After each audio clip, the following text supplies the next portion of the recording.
My great pleasure to give the floor to Mr. William Magwood, the Director General of OECD NEA. Please. Thank you. Good morning.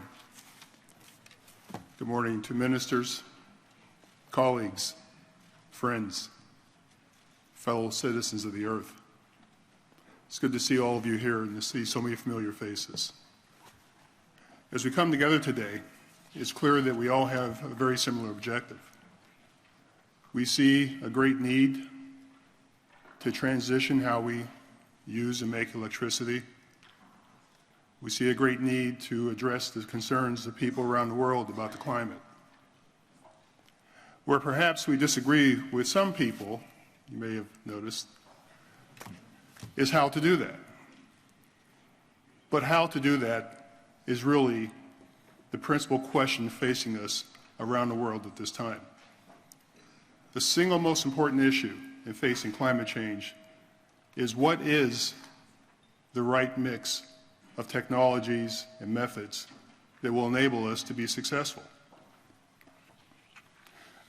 Now, I have said for many years that this is a very large and complex problem, and that to the degree that we take any solution off the table, we make finding a new solution at the end that much more difficult. That doesn't mean that we know what the answers are today. What it means is we don't know what the answers are, and we have to keep our minds open. And that should be the advice that everyone obeys. Because if we're really serious about this problem, then every solution should be an option that we consider. Now, I'm going to use a few slides today because I think you'd rather look at slides than look at me for the next few minutes. And what I'll start off with is just a very quick introduction to the NEA, because the NEA is a much smaller organization in terms of the number of countries than the IAEA. And while I think all of our members, or IAEA members, we have 33 member countries. And the member countries of the NEA are those that have the greatest concentration of expertise and background and experience in the use of nuclear technologies. So we come together in the framework of the NEA to try to solve very difficult problems, challenging not really just our member countries, but really the global community, in areas such as nuclear safety, stakeholder engagement, science, technology, economics, many other areas. We work together to try to find solutions. We do that through a variety of mechanisms, including research projects, multinational initiatives, committee activities, many different areas. And we work very closely with the IAEA in doing that. In particular, I would like to thank Mr. Chudakov, who's one of our most close partners at the IAEA, for working so hard to put this conference together and for the invitation to speak with you today. He's been a very good partner for many years. I know that his tenure here is rapidly coming to an end, and this may be my last opportunity at the IAEA Forum to thank him for his many, many years of service and for being such a good friend and partner. Thank you very much, Mr. Chudakov. Yes, you can applaud.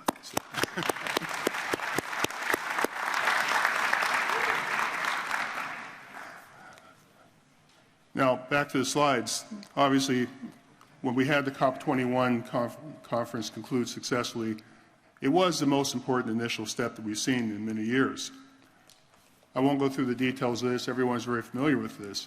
But what I think is worth highlighting is the fact that in order to meet the requirements of COP21, we have to do a lot of work. As the Acting Director General mentioned, an OECD analysis was done a year or so ago, indicates that among OECD countries, electricity emissions would have to decline by 85%, 85% in order to meet these targets. Very, very difficult if you're familiar with the way electricity is made and operated around our member countries. We have very extensive infrastructure, very extensive investment, and changing all that is not going to be easy. When you look at what's been happening around the world, it's very clear that there's a lot of different activities underway. We've been watching in the U.S. as coal is abandoned in favor of gas. We've seen what's happened in Japan with the closure of nuclear plants in the aftermath of the Fukushima Daiichi accident. And you can see the impact of both those actions as Japan's emissions have gone up and U.S. emissions have dropped. We also look at the case of France, which is a very interesting case. France, down at the very bottom of the green line, you notice, today, perhaps not today, but in recent years, actually already met the COP21 objectives in terms of electricity production. Was producing about 40 grams of carbon dioxide per kilowatt. The reason for that, obviously, is because France is highly reliant on nuclear power. This shows the contribution that nuclear power can make in fighting this battle. When we look around the world, we see that electricity has been growing steadily. Electricity demand has been growing steadily. In many of the developed countries of the OECD, the demand has been very flat. We've been mostly switching between different sources. We haven't really seen increases in demand. But in developing countries, in emerging economies, the demand is rapidly increasing.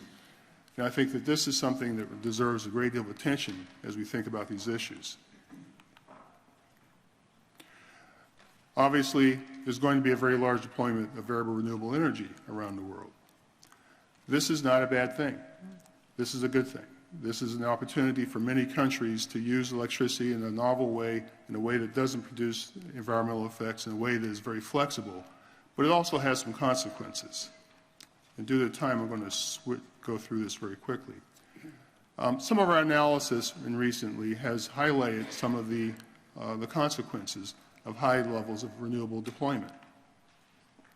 And that is because we've begun to focus on what is becoming well understood as a system cost of electricity. Too often, when we look at the analysis regarding the cost of electricity, we look at simply the cost of electricity from a particular source, from a nuclear plant, from a wind farm, from a bank of solar panels. But the truth is we have to look at the overall cost of the system in terms of profile costs, which is the cost associated with the fact that in the case of renewables, they're not always available. There's a cost to backing up that supply. Or when there's unexpected interruptions in supply, there's a cost to that. And of course, there's a cost to transmission and distribution, which can be very extensive as our renewable resources are more widely used. To give an example of the kinds of effects that we've seen, in the case of 10% variable renewables, you see a chart on the left that looks very much like what we see today in most countries. A lot of variation, but very manageable by grid operators. In a very high level case, 75% renewables, you see how exaggerated the residual demand is.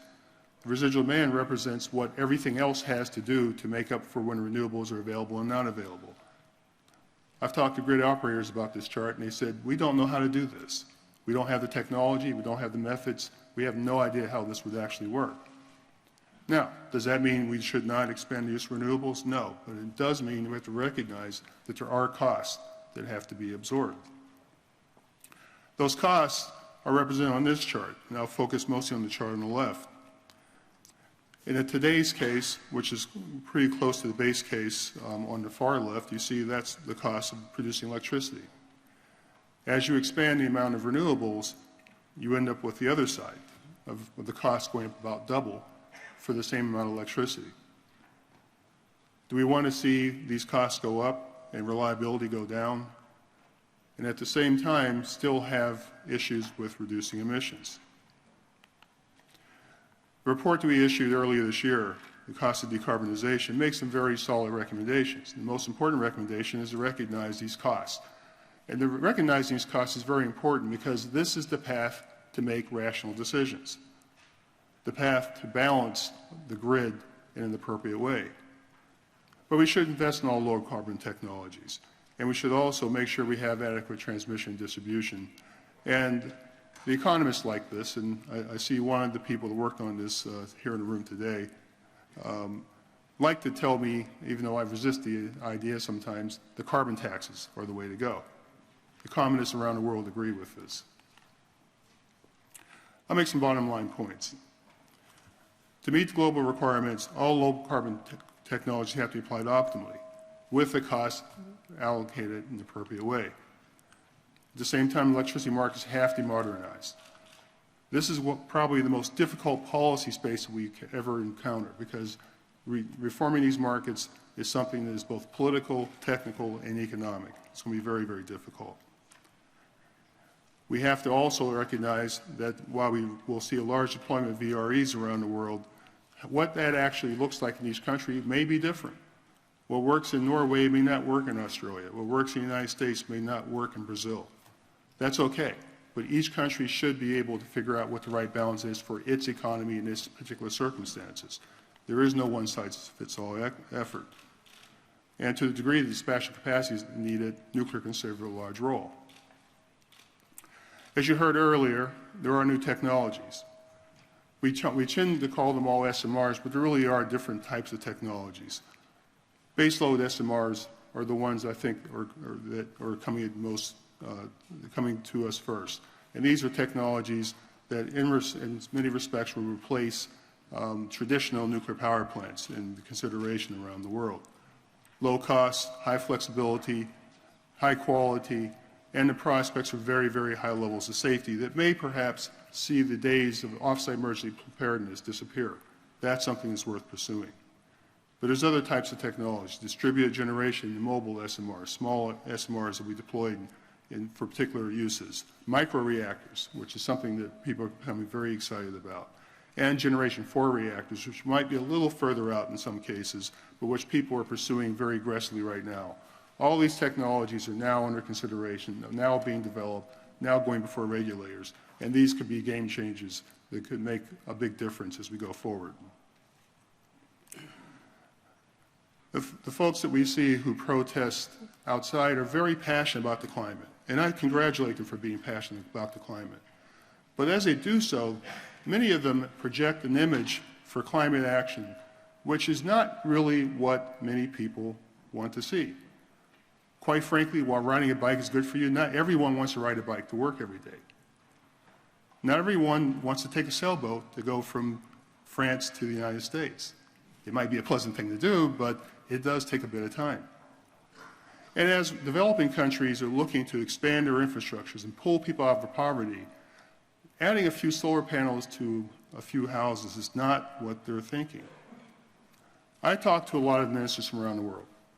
I talk to ministers from countries that want to maintain and expand their industrial bases. They want to have a reliable electricity supply that will support that. I talk to countries that are trying to pull people out of poverty. Their first priority is to change the lives of their people so that people have good, clean water, have education, have light so they can study at night. They care about the climate, but they care about that more. And if we tell them that the way to save the climate is to abandon those things, they're not going to join this fight. This is a chart that the IAEA put together. It shows that in several countries around the world, just for example, there are huge numbers of people that go without access to electricity or clean water. Are we to tell these people, you have to wait a long time, or you can't have that because we worry about the climate? That is not an acceptable answer. It is not an acceptable answer. So, I'll conclude. People in OECD countries expect to maintain their quality of life, including access to transportation, food options, and the prospect for continued economic expansion. Governments in countries that depend on manufacturing want to keep those manufacturing industries alive and want them to prosper. Leaders of emerging economies want to reduce poverty. And it's essential that any action on climate change not be viewed as being in conflict with these aspirations. To the degree that it is, the hope of realizing substantial decarbonization will be reduced dramatically.